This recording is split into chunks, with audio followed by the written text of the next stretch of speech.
Good evening, colleagues. Today, our agenda includes a range of issues related to improving the anti-terrorism system and, in general, ensuring the safety of players. We are constantly paying attention to these issues. We have discussed this issue in detail at the annual meetings of the FSB, the Ministry of Internal Affairs, the Prosecutor General's Office, and the Security Council. The risks of terrorist threats are increasing. Radical and extremist groups continue to undermine the structure of international terrorism. In addition, we know that the Kiev regime and its supporters have openly switched to terrorist methods. The reasons are obvious. They are clear to everyone. The enemy is unable to stop the advance of our troops, our guys in the line of combat. Every day they lose certain territories. Every day. This is why we place our trust in terrorism, both in the military and in civilians. We hope that this can change something. This will not change anything.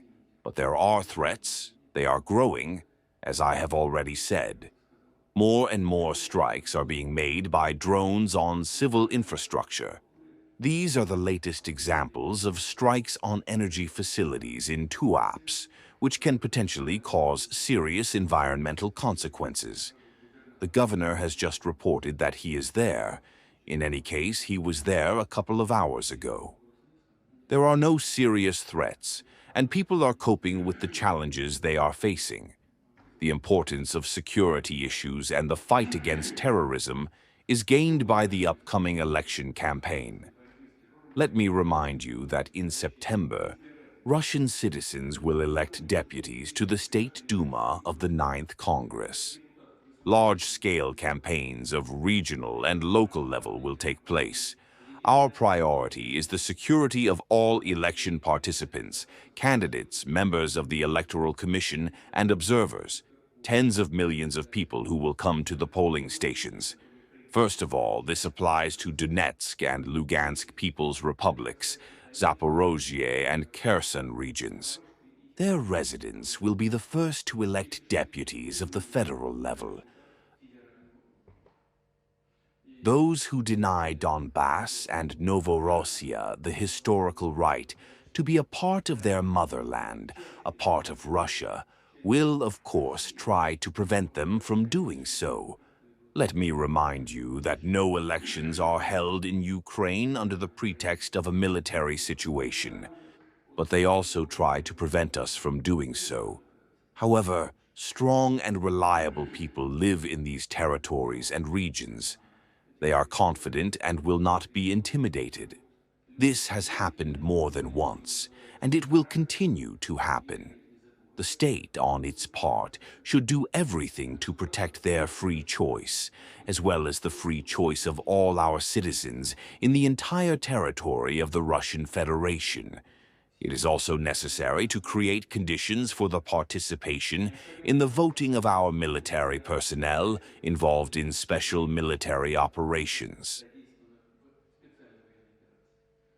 I also ask you to pay more attention to the organization of elections in all areas located near the state borders, border areas, and to take the necessary measures in a timely manner, taking into account the operational situation. And of course, it is extremely important to ensure the safety of the employees of the election commissions. I appeal to the employees of law enforcement agencies, special services. The most decisive and tough measures should be taken to prevent the perpetration of sabotage and terrorist acts, the manifestation of extremist character. During the pre-election period, such provocations will certainly take place, including those organized abroad. Another important aspect. It is necessary to reliably protect the state information resources, digital systems of the Central Election Commission from any foreign interference, to provide them with access to uninterrupted work, both before and during the voting, and, as I have already instructed, to provide uninterrupted work for all vital services for people. As for the positions of power in municipalities and regions, I ask law enforcers to take into account that they work in special conditions. This means that we must act extremely carefully and responsibly, taking into account the real situation of affairs, including the financial situation of regions and municipalities. Unfortunately, not all their obligations are now being fulfilled in full. In fact, this is how it used to be before, but now the situation is special. Of course, there must be order. It is necessary to strive for the full fulfillment of order and the full fulfillment of all the requirements of the law and, in general, the whole normative framework. At the same time, it is necessary to work with local authorities, pointing out problems, but not to be limited exclusively to warnings and regulations. I have already spoken about this recently at the Municipal Forum. It is necessary to be guided not just by a formal approach, but by the real situation and by solving tasks that depend on the lives and safety of people. This will be both right and fair. At the same time, of course, I ask you to analyze the situation and not to resort to formalism, but to analyze the situation and, if necessary, to make some changes to the normative framework so that our real actions comply with the law and are subject to the law. At the same time, the same applies to domestic business, dear colleagues. At our meetings, especially annual meetings, I always talk about the need to ensure the legality and interests of domestic business. Business is a significant part of Russia's economy today, almost the entire economy. We all understand perfectly well that the economy is the key to our tasks, both in the sphere of defense and security, and in solving the key issues of the country's development, as well as in the social sphere. At the same time, the Russian economy today is facing serious external challenges for many years now.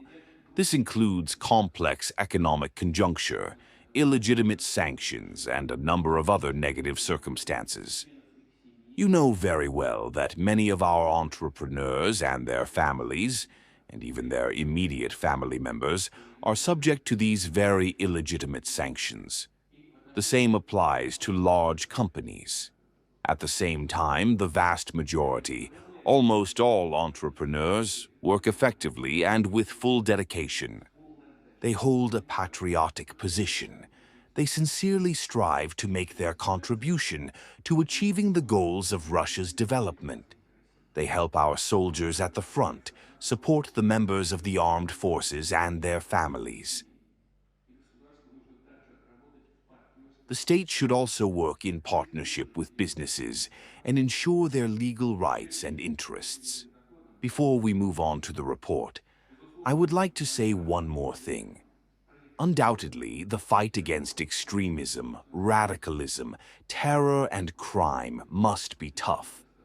I ask the leadership and the personnel of all law enforcement agencies to carry out their duties with utmost responsibility, understanding the importance of this year's election campaign for the country, for our political life and social stability, for the unity of society. Colleagues, I understand that the workload on the personnel is very high. I know this. But we all understand that serving the fatherland, especially in such turning points in history that Russia is experiencing today, is a special, honorable mission. I count on you very much and hope. Let's get started.